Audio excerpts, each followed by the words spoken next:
आता डिसेंबर जानेवारीमध्ये मोसंबीच्या ह्या बागाला बघून असं वाटतं की हा आंब्या बहाराचा उरलेला माल आहे. पण आश्चर्य म्हणजे हा आंब्या बहार नसून हा मिरग्या बहार आहे. ठीक आहे. आता तुम्ही बघा डिसेंबर जानेवारीमध्ये मिरग्या बहार इतका मॅच्युअर होणं आणि झाडांवर इतके फळं येणं म्हणजे हे एक आश्चर्याची बाब आहे. हेच आपण जाणून घेण्यासाठी आज आपण रहाटगाव परिसरामध्ये शरद शिंदे पाटलांच्या मळ्यामध्ये आलेलो आहोत. रामराम पाटील. राम राम राम राम राम राम शेतकरी मित्रांनो, आज आपण एका नव्या व्हिडिओ सोबत शरद शिंदे सरांच्या प्लॉटमध्ये आलेलो आहोत. तुमचं थोडंसं इंट्रोडक्शन करा शेतकऱ्यांना. माझं नाव शरद अंकुश शिंदे, राहणार रहाटगाव. मी बँक बघून शेती पण मी स्वतःच करतो.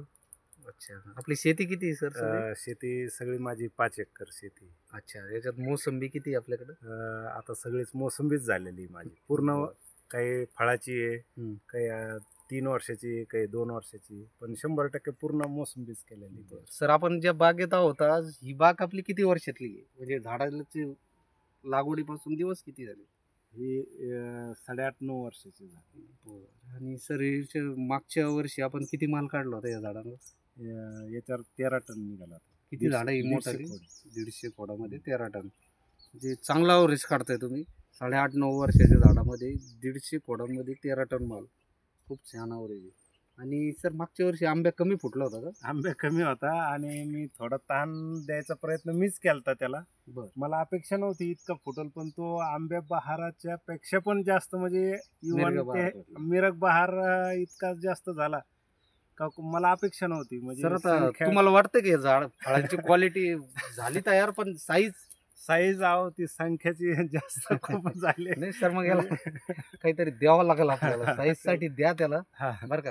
माझी एक विनंती आहे तुम्हाला, साईज साठी द्या, जेणेकरून आता झाडाची भूक वाढलेली आणि फळ झाडातून कस ओढून घेत आहेत सगळं, बरोबर, जेणेकरून तुमचं झाड ब्रेक नको व्हायला. नंतरच्या बहारासाठी त्याची तयारी राहणार नाही, बरोबर आहे. मग आपलं नंतरचं वर्ष वाया जाण्यापेक्षा थोडासा खर्च करा, एक डोस भरा किंवा लिक्विड मध्ये जे कॉन्स्टंट मिळेल. आता डोसला वेळ लागेल तुम्हाला, महिना 1.5 महिना उचलायला खत येते, पण जी कॉन्स्टंट खत मिळतात 2-4 दिवसात ज्यांची कामं चालू होतात, लिक्विड फॉर्म्युलेशन मध्ये न्यूट्रिएंट्स वगैरे तुम्ही देऊ शकता, जेणेकरून तुमच्या झाडाची जी फळं लागलेली आता संख्या, एवढी फळांची संख्या आहे, याला काय होईल, क्वालिटी तयार होईल, चमक राहील, वेट वाढल, शुगर उतरल, वजन वाढल आणि जो पाहिजे तुम्हाला ॲव्हरेज अजून चांगल्या प्रमाणात निघेल.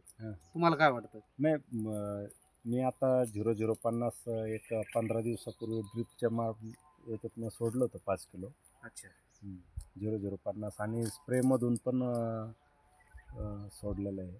सर, मला वाटतं ती 0050 सोडल्यामुळे पिवळा कलर आला आपल्या फळांना. थोडंसं लेट सोडायला पाहिजे होते. लेट म्हणजे कसं, मला कसं वाटलं होतं, मी लवकर करून याला मोकळा करेल आणि बाग पुढे आणि माझं असं झालं. पण ते शक्यच नाही, संख्याच इतकी का ती फुटूच शकत नाही. जोपर्यंत हा माल जात नाही तोपर्यंत आपण त्याच्याकडनं अपेक्षा ठेवू शकत नाही. ती संख्याच खूप आहे.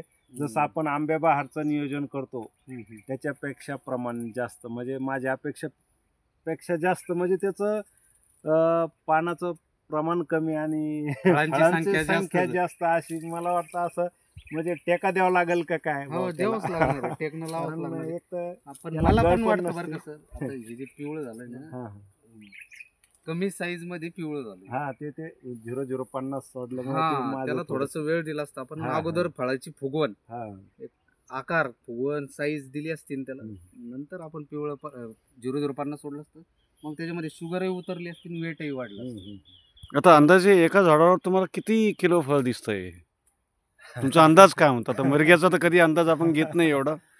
आता हे फळांची संख्या आणि साईज माल म्हणजे आंब्यापेक्षा पण जास्त लागला तो. इतकी 80-90 किलो एका झाडावर माल निघाला असं तुम्हाला वाटतं? पण मला तर 1 क्विंटलच्या वरती जास्त माल आहे, जास्त माल. 100 किलोच्या वरती माल एका झाडावर निघणार आहे.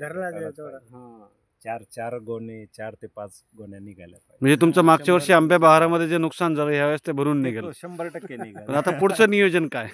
पण आता ते मीच कन्फ्यूज झालेलो आहे. आता ती संख्या इतकी आहे, हे कधी याची हार्वेस्टिंग करून कधी याला परत हे करायचं. नाही सर, आता नकाच करू नियोजन. झाडाला थोडा ब्रेक द्या हा 2-4 ना. महिने, आणि परत तुम्हाला हेच बहाराचं नियोजन तुम्ही नाही केलं तरी ते आपोआप होणार आहे. कारण पावसामध्ये ते फुटणारच आहे. हा, हा. तो जो मृग बहार आहे तो परत लागणारच आहे त्याला.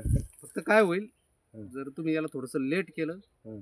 तर झाडातली तेवढी ताकद ओढल्या जाईल फळांनी, हा. तुम्हाला पण हे उत्पादन वाढन, साईज येईल, हं. आणि जो नंतर जो मृग बहार लागणार आहे हं. तो कमी प्रमाणात लागेल, आणि तो कमी प्रमाणात लागला म्हणजे तुम्ही ते लवकर हार्वेस्टिंग करू शकता, हा. आणि नंतर तुम्ही आंब्या बहारात परत येऊ शकता. हा. थोडं लेट का होत नाही. कारण माझं नियोजन तर आंबे बहारच आहे. हा. मिरगवर माझं नाही जास्त. आणि याला जर एक आहे समजा पर्याय, तुम्ही आता जर याला एक 15-20 दिवसात जर फुगवण केली, आमचा पाठीमागचा व्हिडिओ बघितला का तुम्ही, याच टाईपची फळं होते.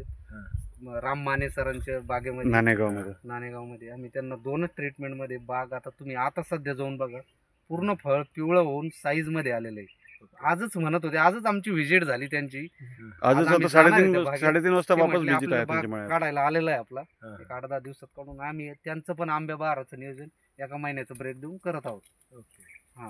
पण ते भाव पण एकदम सुरुवातीला, आता जर फेब्रुवारीमध्ये जर हा गेला तर अशा अपेक्षा भाव हा, त्यावेळेस तुम्हाला थोडासा rate, भावाची अपेक्षा हा, राहील, rate कारण आहे. आता सध्या भाव कमी आहे. कमी आहे सध्या 15 ते 20 हा. रुपयाच्या दरम्यान भाव आहे. त्याच्यामुळं तुम्हाला काय अपेक्षा आहे भावाची?